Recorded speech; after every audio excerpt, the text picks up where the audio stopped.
Hey guys, welcome to another episode of Bad Calls, Balls, and Brawls. It's your host, 305 Sports Babe, Miami Lou, and episode 51. So we broke 50. You were not on I was 50. not. I did 50 solo. I think I did a pretty good Did a great job. job. I mean, I only had to cover the Panthers and the Heat. That was right after You the wrapped up, championship. right? You wrapped up both of So those. I finished everything up in an hour, You did which I great. feel like if you were there, it would have been 3 hours. It- So Maybe 4. to your I talk a luck, lot. good thing that I was just running the show, but we got everything done. Spoke a little bit of Marlins baseball, and we hit a little bit on Dolphins, but really it was focused on the Heat and the Panthers, Yes. which people are still asking, how do you feel? And I mean, it's still a hard pill to swallow. I'm excited for the season coming up. I know we're already looking at different things, but yeah, at the end of the day, we do not have any championships this year, whether it was NCAA, March Madness, whether it was NBA, NHL, and here we are getting ready for Dolphins football season. Exactly. Yeah, we're a week away from training camp starting. The Marlins are still playing. I know they're struggling. Our guest is going to talk a lot about that out of the gate here in the second half. Yeah. But hey, there's still a lot of baseball left to be played. Yeah. Messi obviously is a big story coming down That here to is Miami. true. So yeah, a lot still to talk about. Definitely. But before we jump into our guest, we have a great guest lined up for you guys tonight that you're really going to enjoy. As many of you know, this week we did lose one of our great friends, Gary, the mayor. He lost his fight with pancreatic cancer, passed away Monday afternoon. So at the end of the show, Lou and I have something special that we want to share with you. So please stay tuned for that. It's difficult for both of us. He was really close to me, and he grew to really like Lou too. We have some funny stories, but Dolphin Nation, we are hurting a lot this week, and just stay tuned for that. We are going to say a few words, and we have something special to share with Gary. In the chat, real quick, Graham. There's my girl and my main man, Graham. We miss you so much. Graham is one of our international followers from England, so we have a lot to catching up with you to do. But good to see you, Graham. I know he caught the international series. The baseball, games, right? Cubs and Cardinals were playing out by his area, so gotta see if he went to any of those games. Yeah, I know. So without further ado, bring in our guest, Glenn Geffner. Glenn, how you doing, Glenn? I'm doing great, guys. I wish I could have been here for the milestone episode number 50, but it's an honor to start your next 50 here tonight. There you go. Yeah, no, it was interesting. It was just me that time, but Lou would add another 2 hours to the show, so it would have been like a Netflix and chill thing. For you guys who may not have known Glenn is was a play-by-play announcer for the MLB, covered the Padres, my Boston Red Sox, and my Miami Marlins. So I live vicariously through you, through my two favorite organizations. You've been in the league many years. You've seen great things from World Series to Tony Gwynn, and our Marlins struggle. And so we'll get into all of that. But we're very fortunate to have you here tonight. So thank you for being with us. Happy to be here. Let's talk some baseball. Yeah. So Glenn, wanted just before we get into all those things, how did you start your broadcasting journey? You're born here in South Florida. Just similar to me, when we were coming up, there were no Marlins. So how did you fall in love with the game of baseball, and what took you to your career path to be an announcer? Growing up down here a long time ago, like you said, before the Marlins existed, I grew up at the University of Miami baseball, practically lived out at Mark Light back in my childhood. I went to Ron Frazier's baseball camp for years, later coached at Ron Frazier's baseball camp when I was in high school. Fell in love with baseball, playing baseball certainly, studying baseball, reading everything I could, collecting baseball cards, going to spring training games in March in Fort Lauderdale when the Yankees were there, in Miami when the Orioles were down here, and sometimes making summer trips to different major league cities. Baseball was the one sport that I played. It was the sport that I just wanted to learn everything I possibly could about. So I watched whatever I could. I listened to whatever I could. I reached a point where I realized I was never going to get to the big leagues as a player.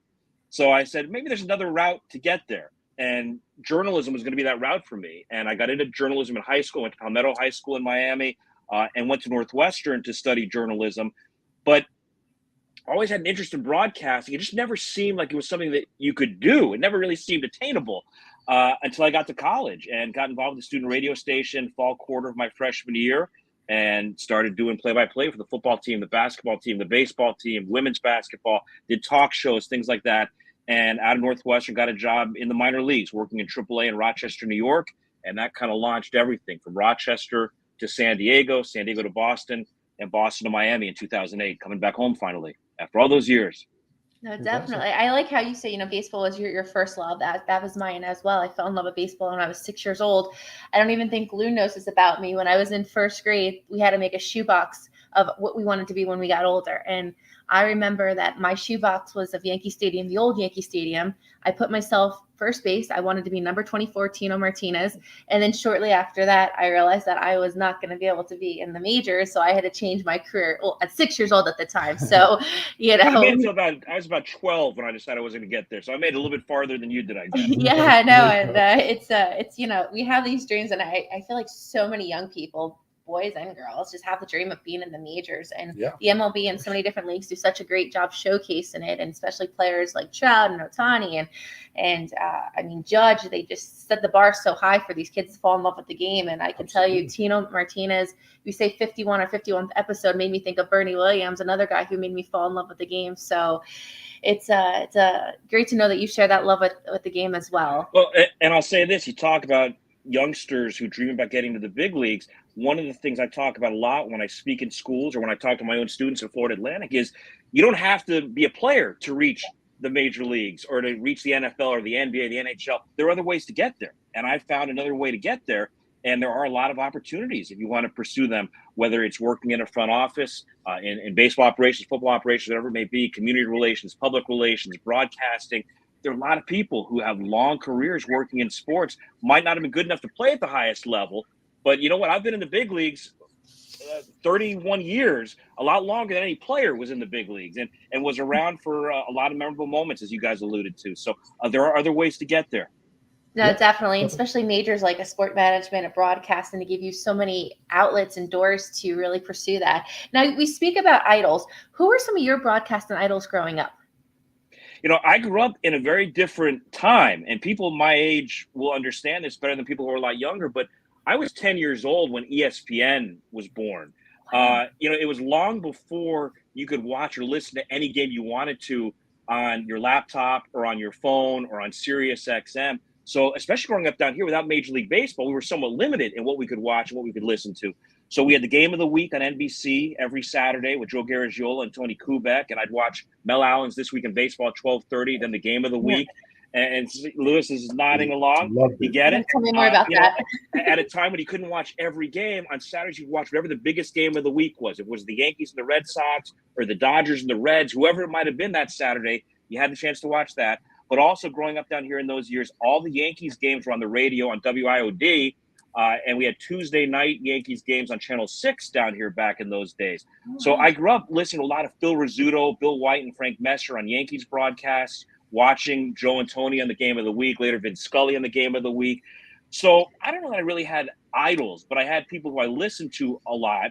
And what I did coming out of college, knowing this is something I wanted to pursue, going to a national school like Northwestern, when I graduated and went to Rochester, I had friends who went all over the country. And back in those days, we listened to things on cassette tapes. And I sent cassette tapes to all my friends all across the country. I said, hey, can you just record a few innings of your local baseball play-by-play broadcaster? Because you couldn't listen to XM or on your phone, listen to any broadcast you wanted to. So that's why I would listen to the voice of the Twins and the voice of the Reds and the voice of the Royals and hear all these different voices. And really, it was only at that point that I began to differentiate between the work of one broadcaster and another. That's something you would do. You would send out our cassettes to everybody and say, hey, we have so many friends in so many different markets, international and around the world, that you'd be a regular at the post office. And Glenn, who was your team? You mentioned the Yankees, but who was without the Marlins in '93 until they came into the league? Who did you follow? Who was the team that you looked at? Well, because of the accessibility, it was the Yankees. And I got to be careful saying that because I spent all those years in Boston. Right. And that's kind of a four-letter word in Boston. No, I mean, I'm guilty as well. But, we'd see the Yankees play in spring training every year. Every single game was on the radio, at least one game a week on television. And I was, 7 years old when they were in the World Series in 76. And then 77 and 78, they won the World Series. I tell this story a lot. It was a really transformative moment for me, whether I realized it at the time or not. But we went to an Orioles-Yankees game at Old Miami Stadium, a spring training game. And I had my little Yankees hat on, was down in the front row watching batting practice. And Greg Nettles, the great Yankees third baseman, walked over to me and handed me a baseball bat. Wow. And little did I know, and that bat's about 6 feet to my right as I sit here right now. To this day, I have it, and it means a lot to me. And years later, working in San Diego, I actually worked with Greg Nettles' daughter, who was with the Padres at that time, and he was a scout for the Yankees. He'd often come through San Diego, which was his hometown, and got to meet him and tell him that story. And the more I think about it, as more years pass, that really was a transformational moment where suddenly I had this personal connection to the game, and I had this piece of memorabilia, and Greg Nettles became my favorite player, and he had the unbelievable defensive World Series, and was a fun guy to follow. But, little opportunities like that, even growing up down here without Major League Baseball in the regular season, had a chance to take advantage of spring training. And so those are all among the reasons why the Yankees were my team for a long time growing up. But I outgrew that. Okay. So did I. Good Yes, for you. yeah. Best decision you ever made, Glenn. Yeah. So let's get High into five. your MLB journey here. It starts in San Diego. You're there from 97 to 2002.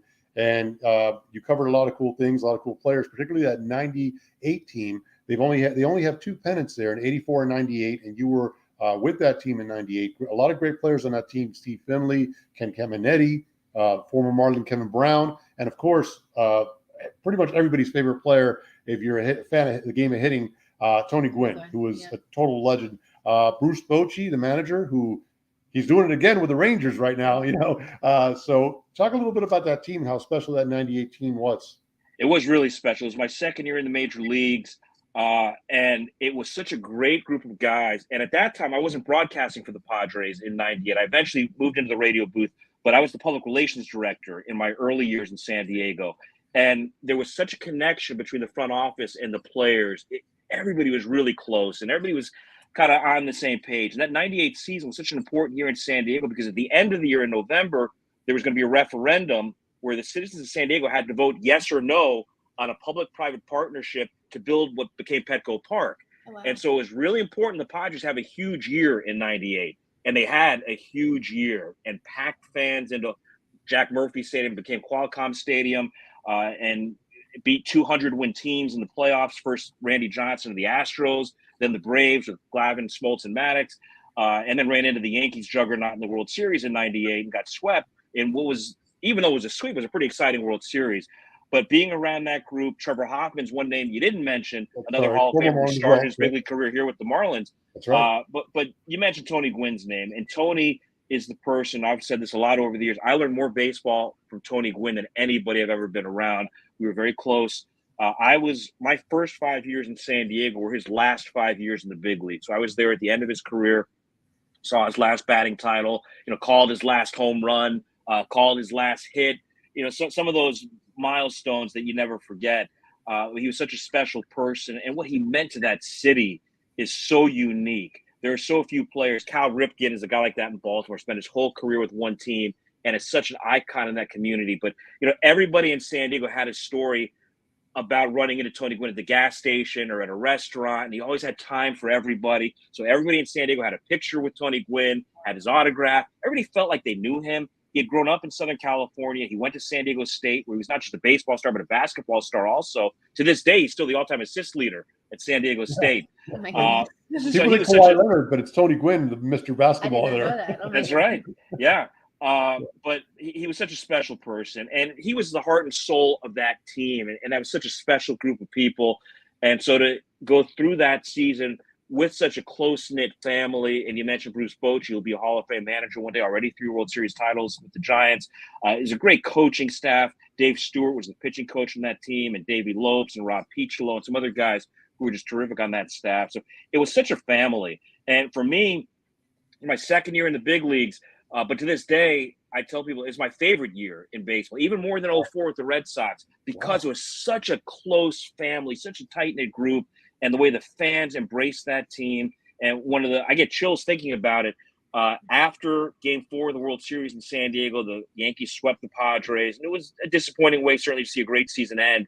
But you had 65,000 people who refused to leave the stadium, and all the players came back out, and for an hour, 90 minutes, taking pictures, signing autographs, doing laps around the stadium with 65,000 people, just wanting to thank them for the ride they'd taken them on. Then the next month in November, more than 60% approved the referendum on the new ballpark. Think about any election where you get 60% to say we want to do something in this day and age.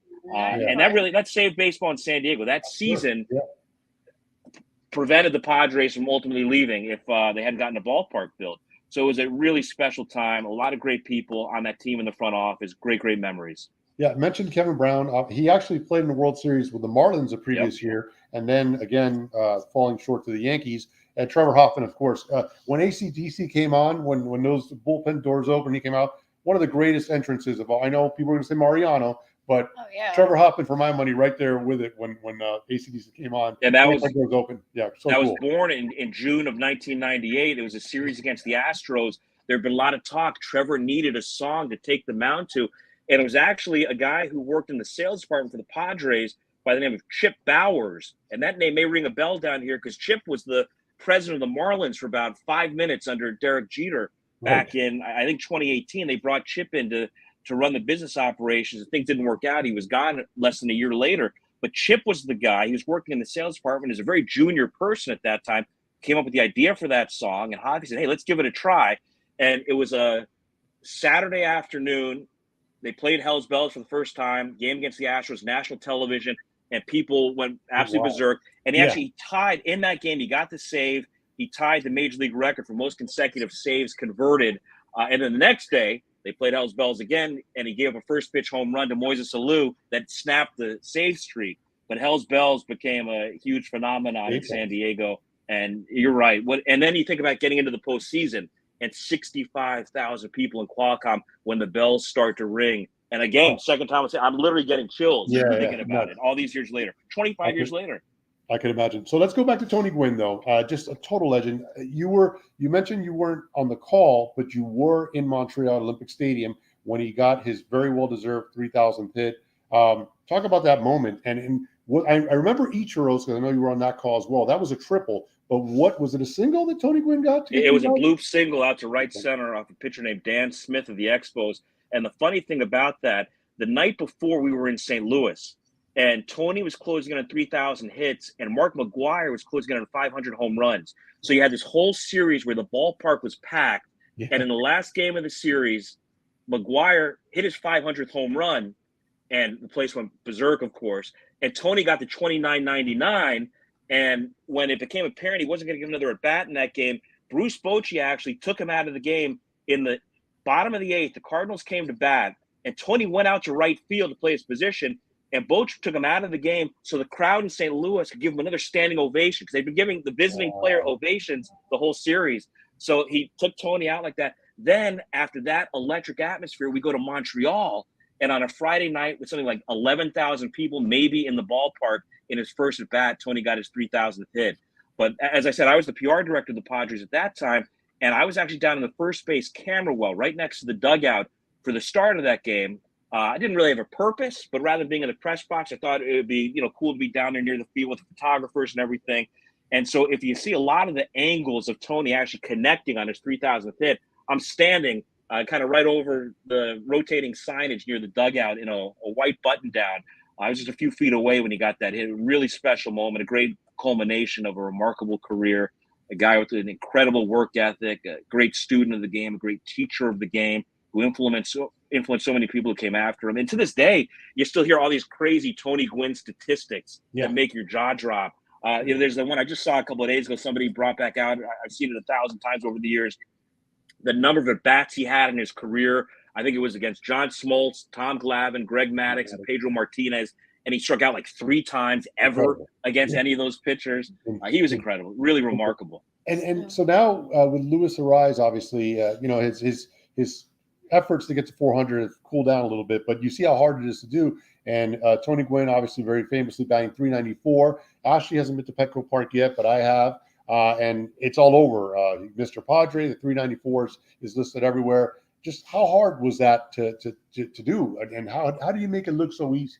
A lot of work. And Tony was the first guy to the ballpark every single day. And when my kids were younger and I would help coach youth baseball teams, and you talk to kids about, hey, let's do some tee work and let's do flips, and they kind of roll their eyes when they get out on the field and see how far they can hit the baseball. Tony Gwynn hit off the tee every single day, and Tony Gwynn did flips every single day. He'd show up at the ballpark 1 o'clock in the afternoon to be down in the cage, take early work in there, then go out on the field, then go back into the cage. He worked his tail off. And he was a remarkable, obviously there's a lot of skill involved there, and had a tremendous eye and tremendous bat-to-ball skills, but he worked his tail off, and it was such a joy. You mentioned Ichiro's name, and a lot of similarities between the two. The work that Ichiro put in every day. One of the true highlights of my time with the Marlins was seeing how Ichiro went about his business on a daily basis and how single-minded his focus was, never got distracted. And on Sunday mornings when guys would get to the ballpark late and there'd be no BP, he'd be the only person out on the field long tossing. Even at a time when he was mostly DHing and pinch hitting for the Marlins, he was out there long tossing in an empty ballpark every single Sunday morning. Stuff like that, that's what makes players great. Yeah. And that's one of the cool things when you work in the game and you're in the ballpark when nobody else is, you get to see things like that. So that's my memory of Tony, really, is all the work that went in the early afternoon, more so than when he would do at 7 o'clock every night. Definitely. So you covered the 04 World Series, which is the first World Series that I was like, whoa, this is awesome. My team's in the World Series. Like, this is what this excitement's about, right? Like, I'm not a Yankee fan. Now I know you guys get so excited at, when I was in elementary school, middle school, during the time the kids go in their jerseys. So anyways, 04 was a great time for me as well. But you are actually covering it. That's when we were down 03 and we came back to beat the dreaded, if I have to say the name, the Yankees. Give me a good memory about that 03 comeback. What was it? Game 7? The thing that made 04 so special was the way 2003 had ended. Because in 2003, remember, a lot of people thought we were going to have the Red Sox and the Cubs in the World Series that everybody dreamed about. Yeah. And the Red Sox got the Game 7 against the Yankees in the ALCS at Yankee Stadium. And in extra innings, Aaron Boone hit the walk-off home run off Tim Wakefield. So that devastation in 03 is what made 04 so special. 04 would have been great either way, but I think it was over the top unbelievable for everybody because of the way the 2003 season ended. And that 04 group was, again, amazing under the leadership of Terry Francona, who was a first-year Red Sox manager that year. And you go around the clubhouse and think about the personalities in that team, the Kevin Millars, the Johnny Damons, the Manny Ramirez's, and Big Papi, and guys like that, Pedro Martinez. Yeah. You think about that team at the deadline trading Nomar Garciaparra for the longest time, the face of the franchise, and he's traded away. It was a huge, huge deal. And I was the vice president of communications with the Red Sox in 2004, so I wasn't on the radio, but I was with Theo Epstein, for example, that day in the closing minutes, winding down to the trade deadline. I was in Theo's office with him, and he's trying to decide, we're going to pull the trigger on this deal, and are we going to trade Nomar away? And what kind of flack am I going to take if I trade Nomar? And he did it. And it wound up that Orlando Cabrera did a great job at shortstop, and they brought Doug Nikavich in, and Dave Roberts came over at the deadline that year, also stole the big base in Game 4 of the ALCS, turned things around against the Yankees. So there were so many moments that season. But here's the thing that a lot of people forget. It's kind of like everybody remembers the 1980 U.S. Olympic hockey team beating the Soviets, and that was huge and one of the greatest moments in sports history. But that was just to get to the gold medal game. Right. And had the U.S. lost to Finland a couple of days later, they wouldn't have won the gold medal. They would have beaten the Soviets, but they wouldn't have won the big prize. And so the Red Sox beat the Yankees dramatically in that 7th game, coming back with 3-0 down, losing Game 3 at home 19-8. Couldn't be lower than that. But coming back to win 4-0, no team in baseball history had ever done that before or since. But then they had to go out and beat a really good Cardinals team in the World Series. Because as exciting as it was for the Yankees to beat the Red Sox on the Boone home run dramatically in Game 7 in 03, Yankees then went out and lost the World Series to the Marlins. So the Red Sox had to finish the deal. And not only did they finish the deal, but they swept the Cardinals. They never trailed for a single inning in that World Series. And the thing I remember about the night they won it, October 27th, 04 in St. Louis, was because it had been 86 years and because the Red Sox have such passionate fans from not just Boston, not just Massachusetts, New England, all across the country, all around the world, there were tens of thousands of Red Sox fans who came to St. Louis, and very few of them could get tickets. But in the late innings of Game 4 of that World Series, when it became apparent the Red Sox were going to win, the Cardinals opened the gates. And they let all these Red Sox fans into the ballpark, even though they didn't have tickets. And again, third time I'm getting chills in this conversation. Sorry. And so when that game ended, it almost felt like you were at Fenway Park with the number of Red Sox fans who were there. And I was in the dugout for the last out, right out onto the field with everybody.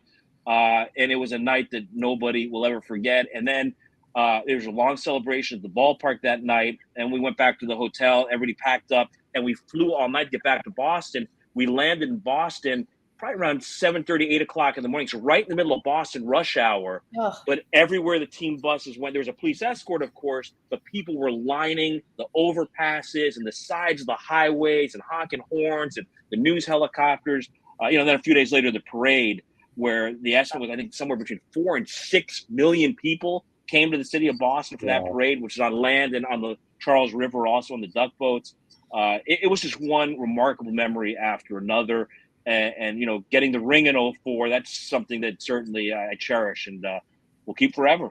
Yeah, the Red Sox are such a special organization. Lou and I this year, we were able to go to Fenway South. We love spring training, and you say fans from all over. We meet fans from all over who truly love Red Sox Nation. So we support them there. But when it comes to their Celtics and Patriots, we are truly enemies. You got to draw the line somewhere. Right? That's a very hard line too. Right. We don't go both ways at all with that. That stops right there. That's all right. That's all right. So, Glenn, you followed up with the 2007 World Series. Also a sweep, by the way. I just realized that all the World Series you've been involved in have been 4-0. That's right. All three. That's right. Yeah.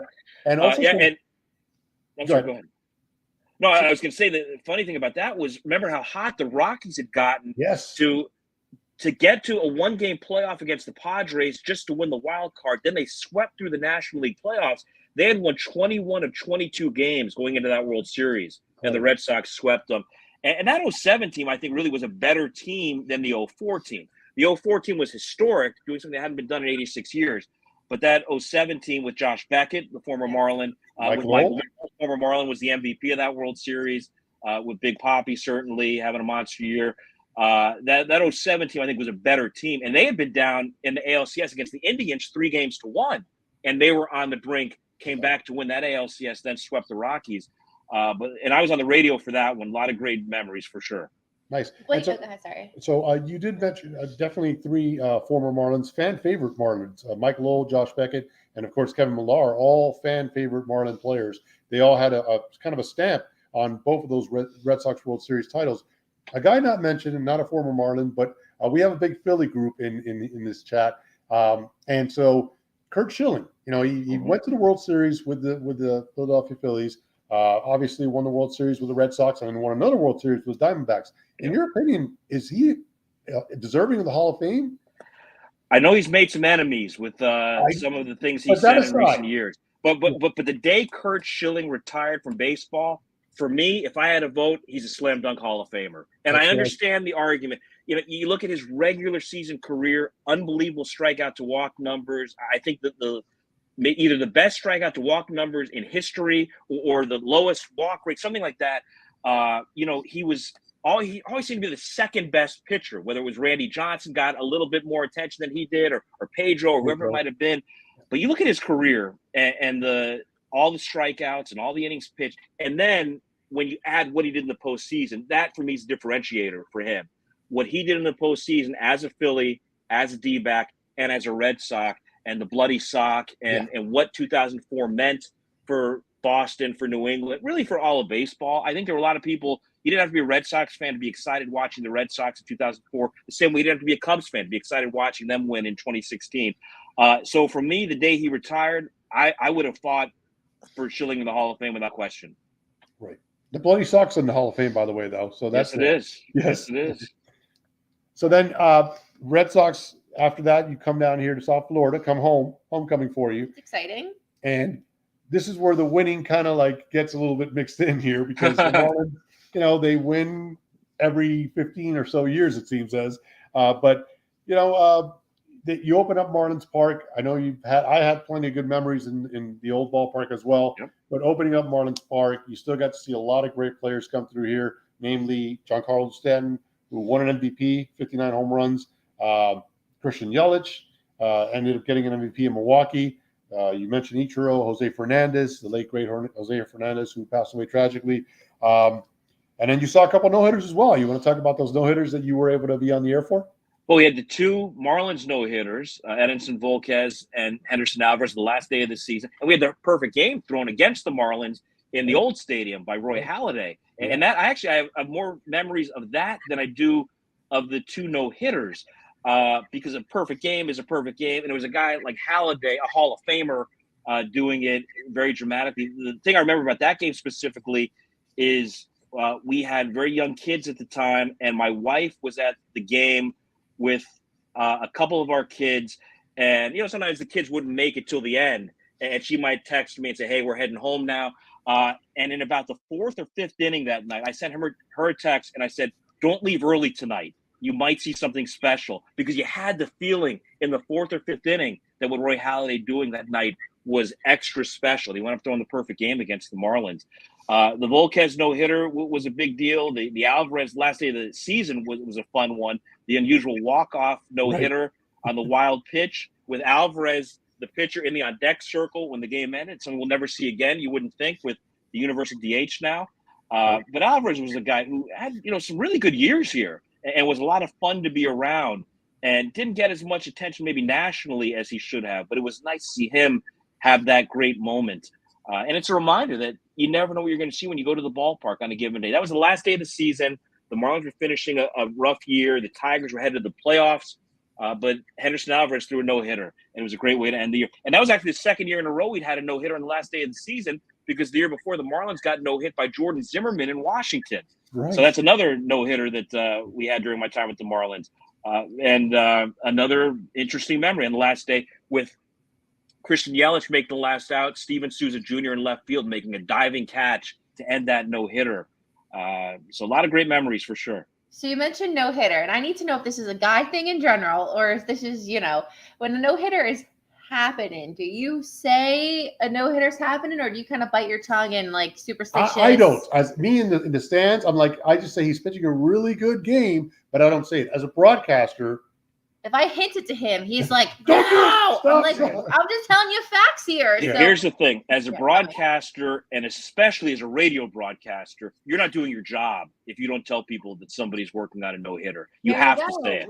As a broadcaster. Now, if I'm in the stands, I might not talk about it. I might not use the word. I might point to the scoreboard and make sure that the person you're with realizes what's going on. Maybe. I do. We'll talk about it. But as a broadcaster, you're not doing your job, especially on the radio, if you don't explain to people who are in and out of the game potentially that there's something special happening. So there is no such thing, no matter what people want to say, there's no such thing as a broadcaster's jinx. There's no such thing as a broadcaster's jinx, and I'm glad you're saying that my last breath. And even in general, if I say something, I'm not jinxing it either, right, Glenn? You got to give me some brownie points. Oh, I don't know about that. If I say something, he thinks Sandy's questionable season this year is because of me. I mean, I have nothing to do with this, right? I mean, like, we've been looking for the explanation. Maybe that's it. No, you're not sacrificing me for Sandy. No. But it is funny how whenever it just so happens that when it's mentioned, usually that's when the first hit occurs. Am I right or wrong about that? I don't know. I don't know. Look, the reality is, if a team hasn't gotten a hit, they're due to get one at any moment. Right. You'd see a lot of no-hitters into the fifth, sixth, seventh inning, whatever, that get broken up. There is nothing that a broadcaster has ever said that has altered the outcome of a game in any way. I know. And as powerful as broadcasters are, and as much as we should be respected, and as much as we should be paid and all that stuff, there is no word that ever came out of my mouth that altered the outcome of a baseball game. I can say that with great certainty. So talking about outcomes of baseball game, and so what do you think of these new rules? I mean, we have a pitch clock now, and we have the extra innings, man on second. I personally, me being a millennial, I don't like it. I love the game how it is, how it was. If the game goes 4 or 5 hours, so be it. You know what I mean? If a guy needs an extra time, let it. But you tell me, what do you think of all these new rules? I've evolved over the years on this. I used to use the line that you hear from a lot of people. I'm a traditionalist, and I like the game the way the game has always been played. Now, but I've evolved on that. What does being a traditionalist mean? Does being a traditionalist mean that, before 1947, the game was segregated? Does it mean that before 1969, you didn't have divisions? Does it mean that before 1973, you didn't have a designated hitter in the American League? What I've realized is I'm not a traditionalist. I'm somebody who loves the game and who wants what's best for the game. And I do think at times you can make changes that are in the best interest of the game. And to me, the pitch clock is one of those changes. I think it's worked well, and I think fans have responded to it. And I do think the pace of play matters. And knowing that you can get out in 2.5 hours instead of 3.5 hours, it makes a big difference. So I'm not opposed to the pitch clock. I've actually come around on the runner at second base to start extra innings. I didn't think I was going to like it. I was told, though, by a lot of minor league broadcasters who had watched it when they experimented for a couple of years before it came to the big leagues, trust me, you're going to like it when you get it. And I do like it. And here's why I like it. Because let's say you're at a ball game on a Tuesday night, whether you're watching on TV, but especially if you're at a ball game on a Tuesday night. You got work tomorrow. The kids have school tomorrow. The game goes to 10 innings. You have no idea. Are we going to be here for another inning? We're going to be here for 7 innings. Yeah. How long are we going to be here? And people generally just leave the game when you go to extra innings, the way things used to be. Now you get to the 10th inning, because you have that runner at second base, instead of leaving the game, you actually go to the edge of your seat because something's about to happen. Either somebody's about to score, or the pitcher or the defense is going to do something kind of extraordinary to escape without allowing that runner at second base to score. So you ratchet up the excitement level, I think, with that runner at second base. So I've come around. I didn't think I was going to like it, but I do like that one. The one that I'm not crazy about is I would not have banned the shift. I would not impose restrictions on the shift. Exactly. To me, I don't like penalizing teams for being smart, for doing your homework, for knowing where to play. Yeah. And if a hitter doesn't like it, then make an adjustment. Yeah. Go the other way, hit it over the shift, whatever you want to do. But I didn't like banning the shift. And that's the one that I'm not crazy about. Now, The Glenn, bigger bases, I could take it or leave it. I don't think it really impacts the game that much. We've seen a few more stolen bases, not with the Marlins. The Marlins aren't running at all. God bless you. Thank you. It's true. It's true.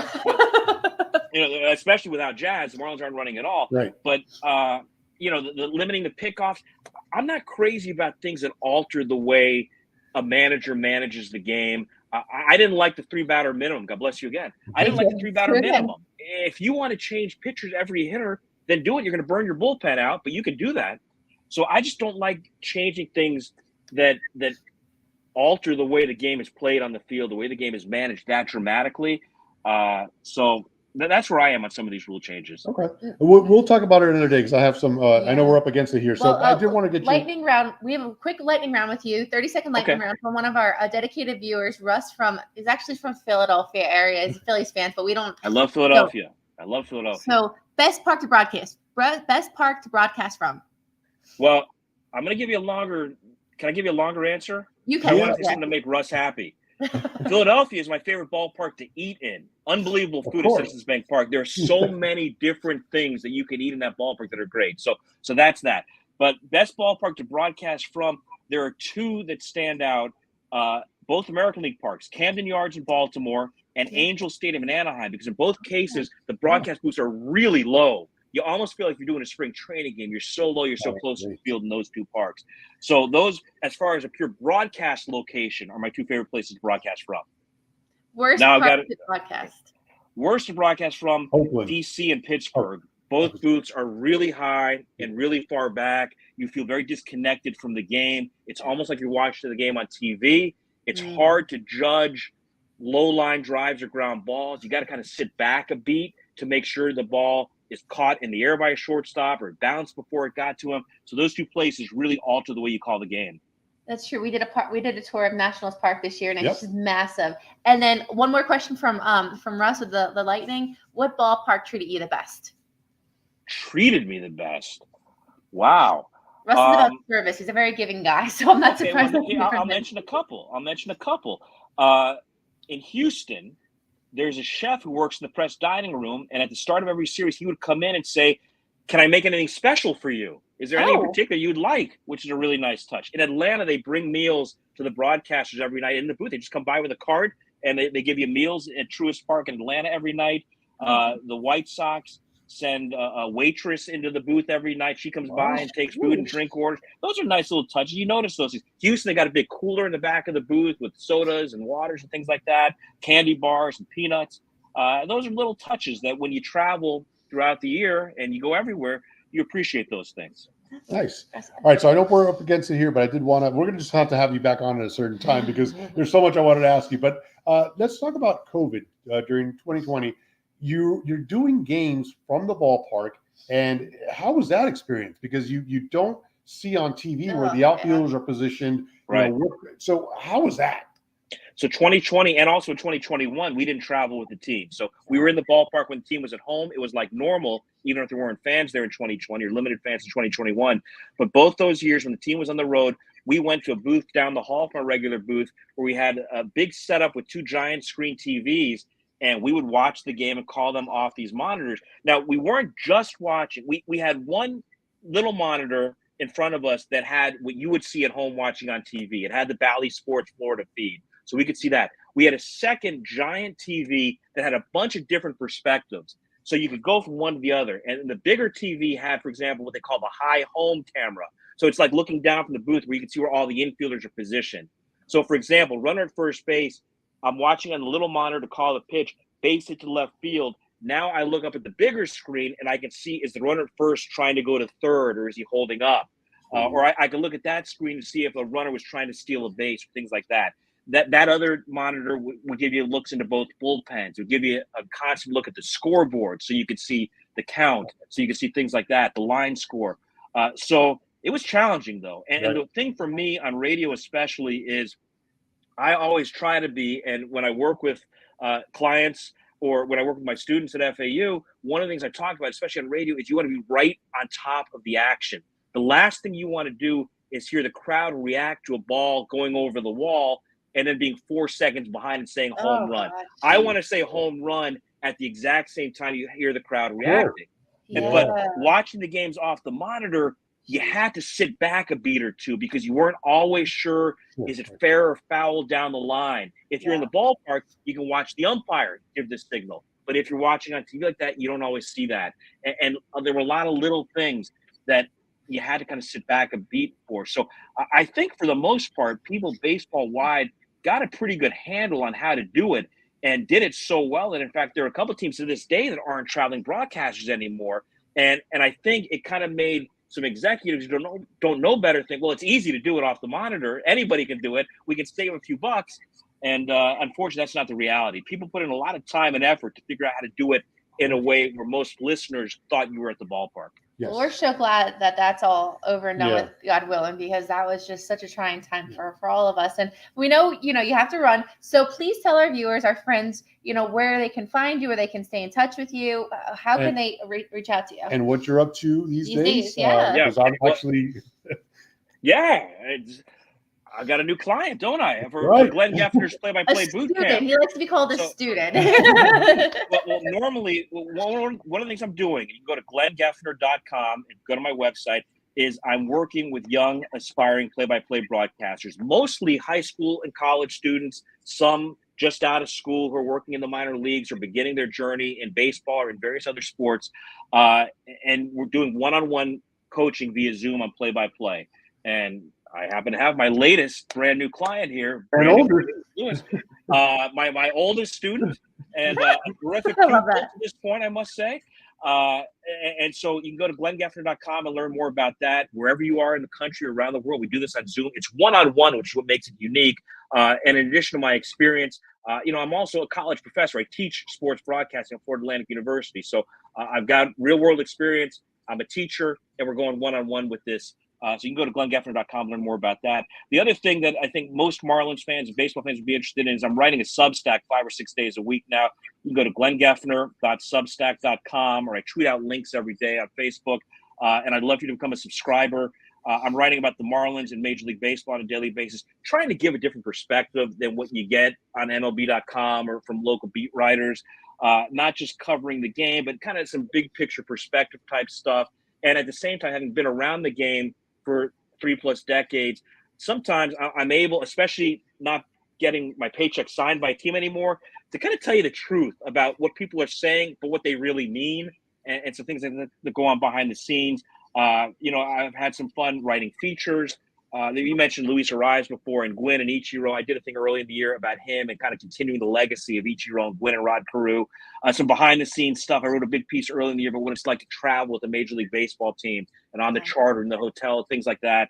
And there's a lot of statistical stuff. I know a lot of people who enjoyed my work on the radio like that I brought different kinds of statistics and information to the broadcast every night. So a couple of times a week, I'll provide some information like that about the Marlins, about Major League Baseball in general.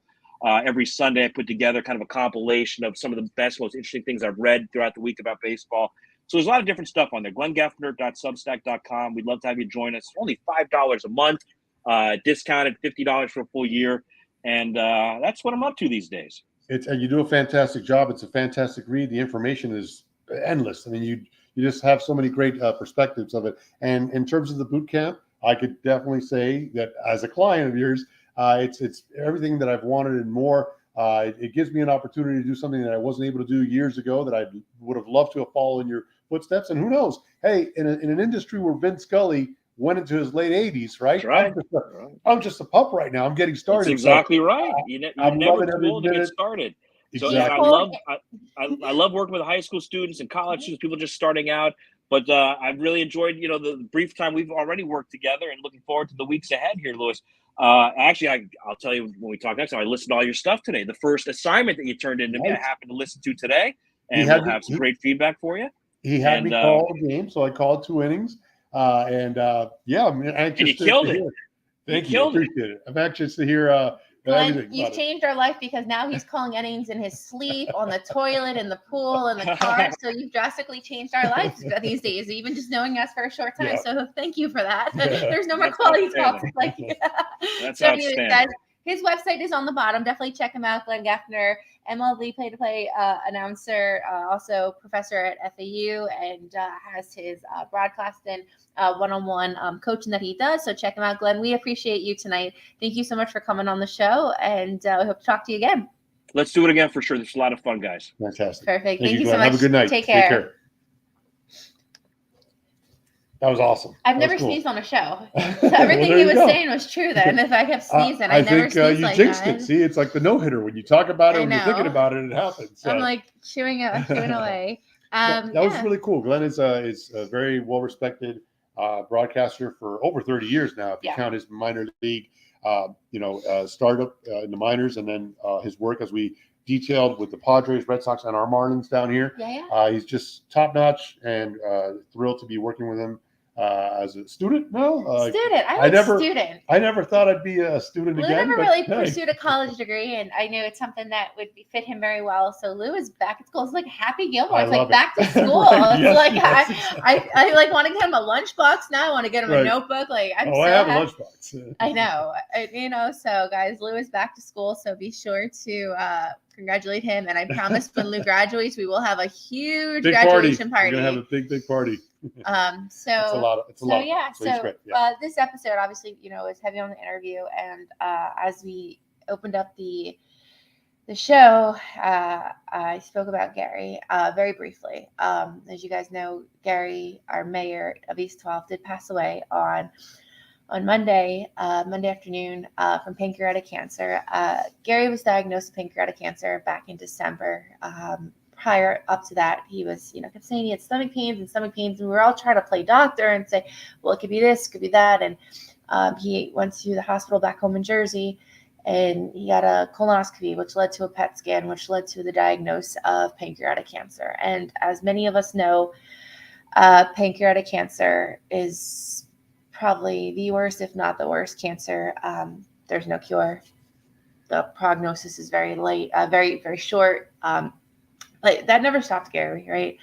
Gary never stopped and said, well, it was great knowing you or anything. He always said, can't wait to see you guys again, and it's going to be a great season. So even in his hearts of hearts, if he knew that his outcome was grim, he never let it show. And that was Gary. Today, I put together pictures of so many of us and made a show that I'm going to show you guys in a minute of us, with all of us with Gary throughout the seasons.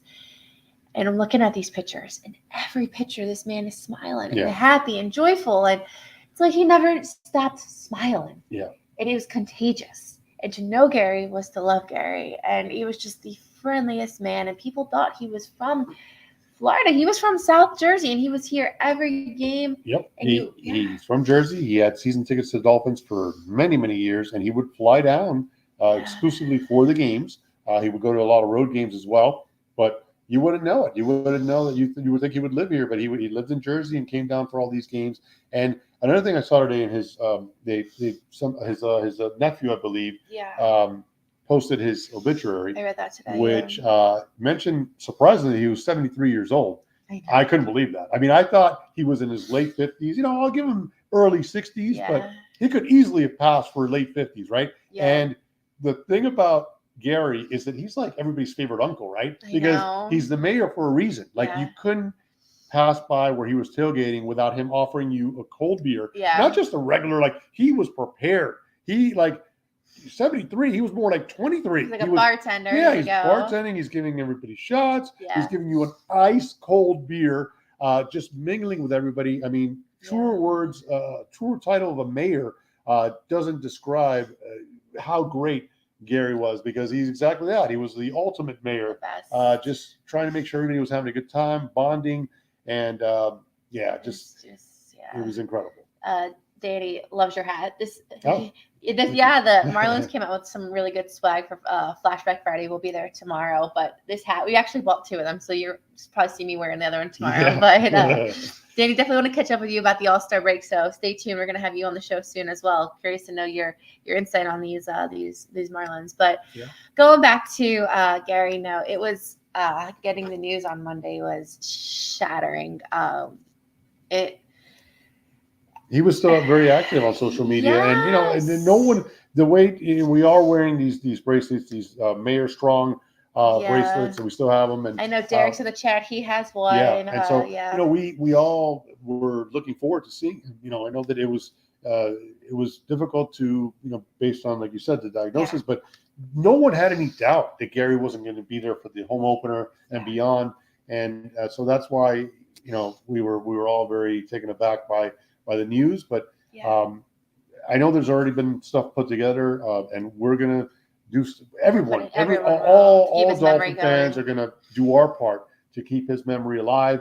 I know that we're going to 3 road games, and we're gonna have him represented to almost like he's there with us on the road and at home games as well. And we're looking forward to celebrating the amazing person that he was this whole season. One of my favorite memories of Gary, as you guys see in the picture, every picture, I have more pictures of me kissing the man than you'll ever see of me kissing Lou. I've been with Lou for almost 3 years now. And I mean, I don't even kiss him, and I've kissed Gary more than I've ever kissed Lou.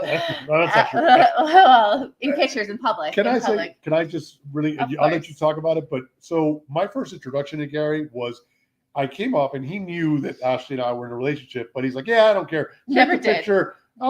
She's gonna give me a kiss right now, and you're gonna take a picture and watch it, but like in a funny way, like. I've never been so excited to see somebody kiss my girlfriend. No, your girlfriend kissed somebody else. Sorry. Yeah, vice versa. Well, we kissed you a couple times too. Okay, well, we kissed each other. But I mean, I would normally never allow that or find that highly frowned upon. But I loved it. I mean, Gary just. Yeah, so you want to share what he... Even like with my brother, like I instructed my brother came down for a game, and I'm like, my brother was a big wrestler in New Jersey, he wrestled at the Tom's River, and he didn't give a crap about that. He was like, take a picture of your sister kissing me. And, right. I mean, And then he was like, I wasn't there, but I could imagine he's like, are you sure your boyfriend's going to be okay with this? But yeah, I mean, it's just never scary. Cared. It's scary. He never cared, and no, it's I've personally been struggling with it this week.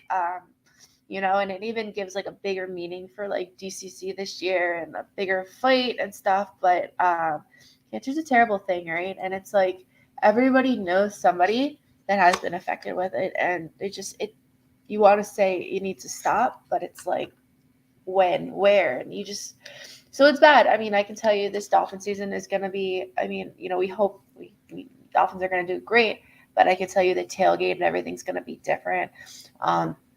At least in the beginning, and as time will heal everything, but he will never be forgotten and everything. So so it doesn't mean I need somebody else to start kissing. Let me just say that. I mean, maybe we'll start taking applications for a new somebody. Gary was the only one that had the hall pass. So. But look, the stories are going to continue to be told, as Derek just mentioned. There's going to be more stories coming out. People are going to have a Gary story. We have one. Everybody had one. I mean, he touched so many lives. And it's up to us to keep his memory alive, and we will. And we encourage people to continue to share and post their interactions and their stories with this amazing man that we all knew as a mayor.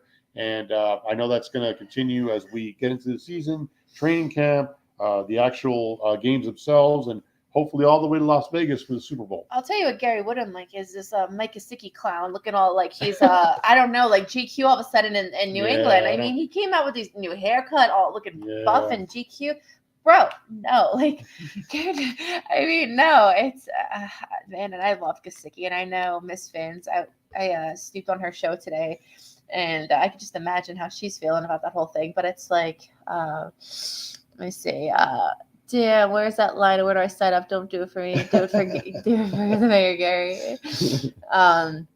So yeah, it's been a tough week this week, guys. I wish I had something better for you. I personally really do not want to talk about sports right now. I mean, I could talk about the Marlins, we could talk about the Dolphins, but we're gonna save that for next week. I really wanted to dedicate. Is that okay? I mean, we talked about it. I just want a moment to just really honor Gary, and I promise next week we'll pick it up. Camp starts this week, and obviously Marlins we're in the season now, and Heat and Panthers will be coming up soon, but I'm drained this week from it, right? It's terrible. So without further ado, I just want to play a little video for you guys. I'm going to put it on my social medias after this, but I just wanted to launch it on the show. So without further ado, make sure you, obviously I was going to say make sure your sound's up, but they wouldn't be able to hear me right now without their sound. So duh, Ash. Okay, so let me just let me see if I can play this for you guys. Let me take off this. Give me 1 second. Just a little show. It's a tearjerker, so just hang in there. It's about 1.5 minutes long, so here you go, guys. Miss you, Gary. We love you.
So I didn't cry making the video today, but I just totally lost it now. So I apologize for that.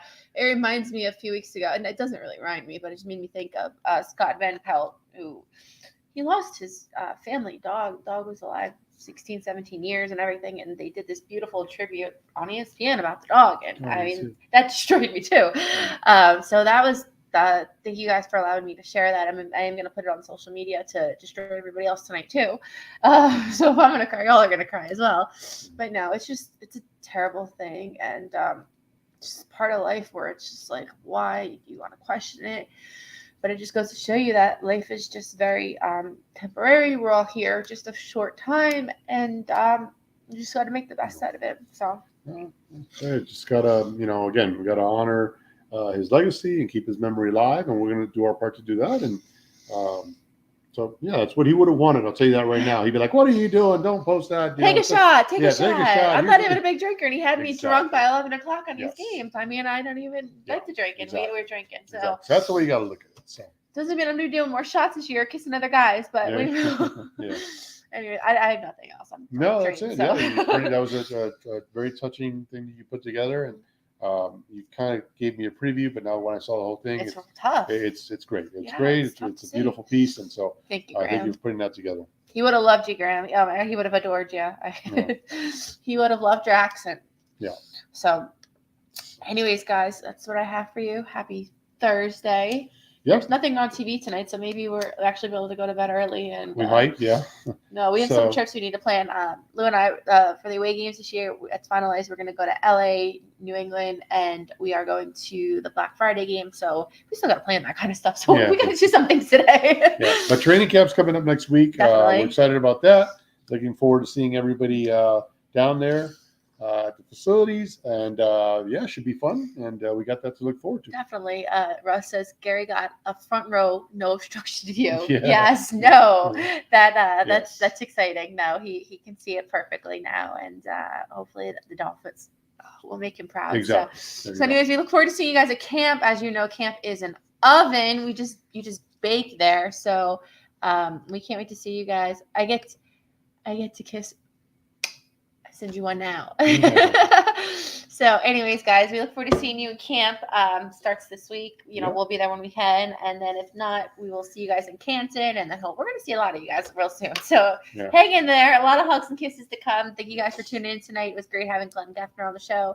Great interview with him, and looking forward to having him back on. We had a lot that we couldn't get to, but we'll do it next time. So all right, guys, have a good night. We'll talk soon. Have a good night. Fins up. I want to say it. Good Time.